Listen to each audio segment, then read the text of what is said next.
Hi everyone, welcome back to my channel. তো আজকে একটা রেসিপি নিয়ে এসেছি, সেটা হচ্ছে কপি আলুর তরকারি।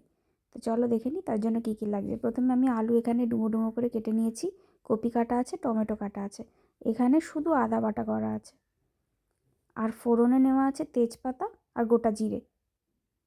আর মশলার জন্য আমাদের লাগছে হচ্ছে হলুদ গুঁড়ো, লঙ্কা গুঁড়ো, ধনে গুঁড়ো, জিরে গুঁড়ো। এবার রান্নাটা স্টার্ট করি।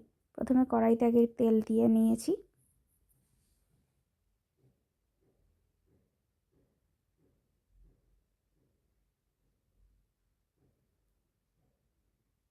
তেলটা একটু গরম হয়ে গেলে আমরা তাতে আলুগুলো প্রথমে ভেজে নেব।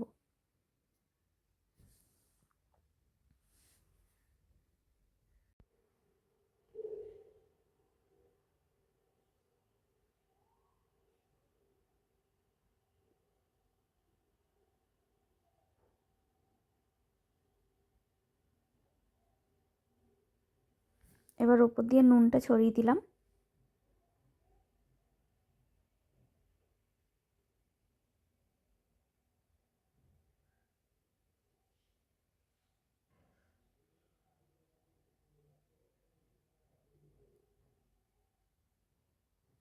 আলুগুলো সামান্য একটু যেই হয়ে আসবে তখনই আমরা কপিগুলো দিয়ে দেবো। মানে আলু পুরো ভাজা হবে না, খুবই সামান্য, মানে তোমরা এখানে দেখতেই পাচ্ছ, মানে ভাজার রঙও আসেনি, লালও হয়নি, জাস্ট একটু হালকা নেড়ে চেড়ে নিয়েই দিয়ে দেবো কপিগুলো।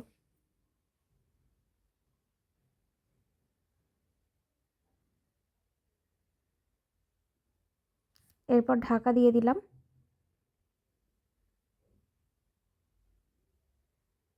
আবার ঢাকা খুলে একটু নেড়ে নেবো, যাতে একটু ওই কপির জলেতে আলুগুলো যাতে একটু সিদ্ধ সিদ্ধ মতো হয়ে যায়।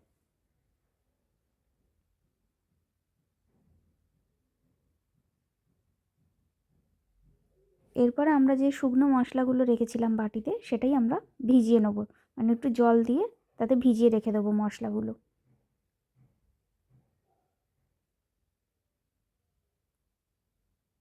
তো এখানে আমার কপি আলু দুটোই প্রায় ভাজা হয়ে গেছে।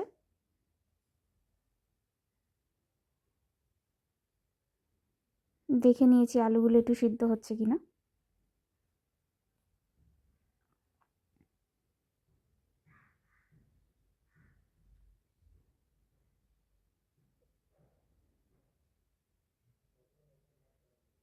কপি আলু ভাজা হয়ে গেলে আমাদের একটা পাত্রে তুলে রাখতে হবে।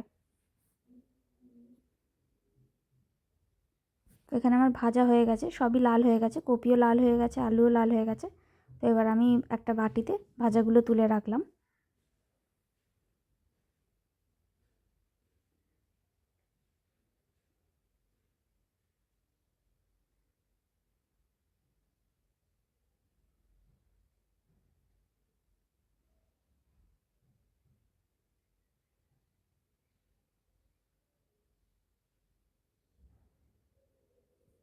তো এবার সেই তেলেই আমরা দিয়ে দেবো হচ্ছে গোটা জিরে আর তেজপাতা।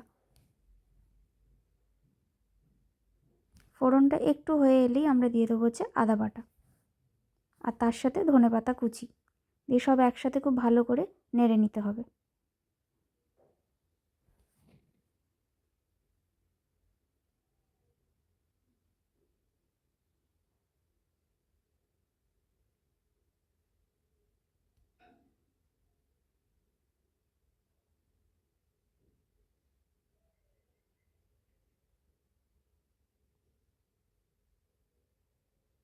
এরপর দিয়ে দিলাম হচ্ছে টমেটো, কেটে রাখা টমেটো।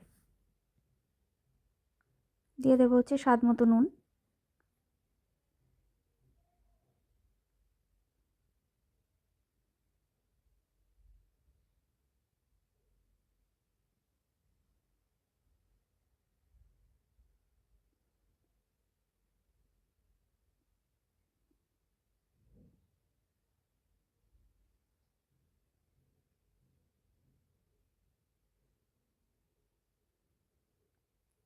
দিয়ে ভালো করে সব একবারে টমেটোগুলো পুরো গলিয়ে দিতে হবে।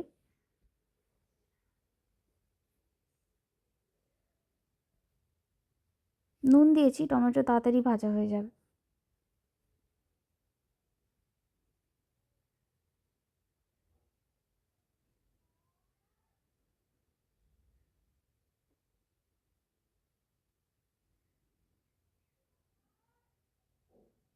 দিয়ে যে মশলা ভেজানো জলটা ছিল সেটা দিয়ে দিলাম, দিয়ে একসাথে সব ভালো করে কষে নিতে হবে।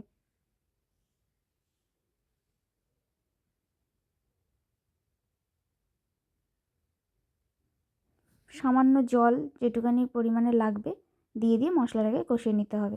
গরম জল দিতে পারলে খুবই ভালো, ঠান্ডা জল দিলেও অসুবিধা নেই, কিন্তু গরম জল দিতে পারলে ভালো।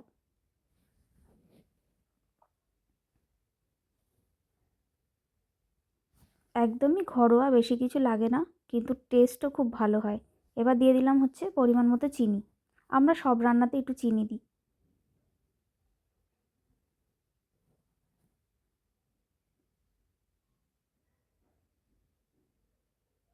দিয়ে খুব ভালো করে কষে নিতে হবে।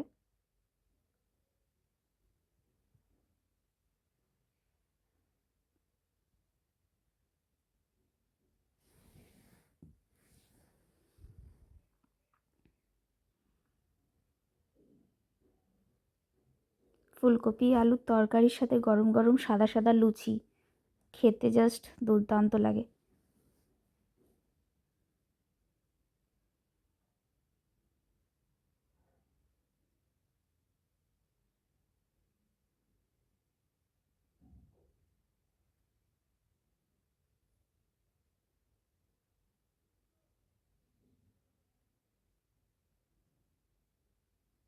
এবার এখানে মশলাটা আমার কষানো হয়ে গেছে। এবার আমি দিয়ে দিলাম হচ্ছে ভেজে রেখেছিলাম আলু আর ফুলকপি, সেটাই দিয়ে খুব ভালো করে একসাথে নাড়াচাড়া করে জল দিয়ে চাপা দিয়ে দিতে হবে বেশ কিছুক্ষণ।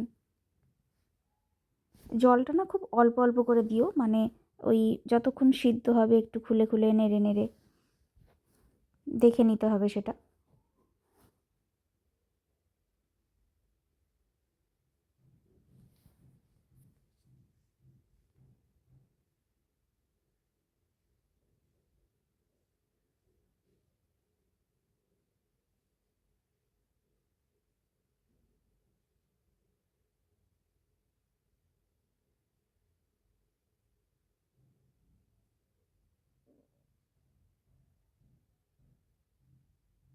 আবার সামান্য একটু জল দিয়ে দিলাম। একবারে জল দিলে না টেস্ট ভালো হয় না, মানে একটু জল দিলে একটু কষিয়ে নিয়ে এরম করলে বেশ টেস্টটাও ভালো আসে।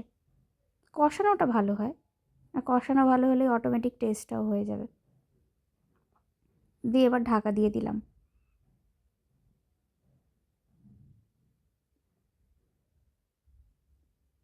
এটা খুব বেশি গ্রেভি হবে না, ওই জন্য অল্প অল্প জল দিয়ে করে নিয়েছিলাম। তো এখানে আমার রেডি। তো তোমরাও বাড়িতে বানিও। আর ভিডিওটি যদি ভালো লাগে একটা লাইক, শেয়ার, একটা সাবস্ক্রাইব করে দিও। Thanks for watching.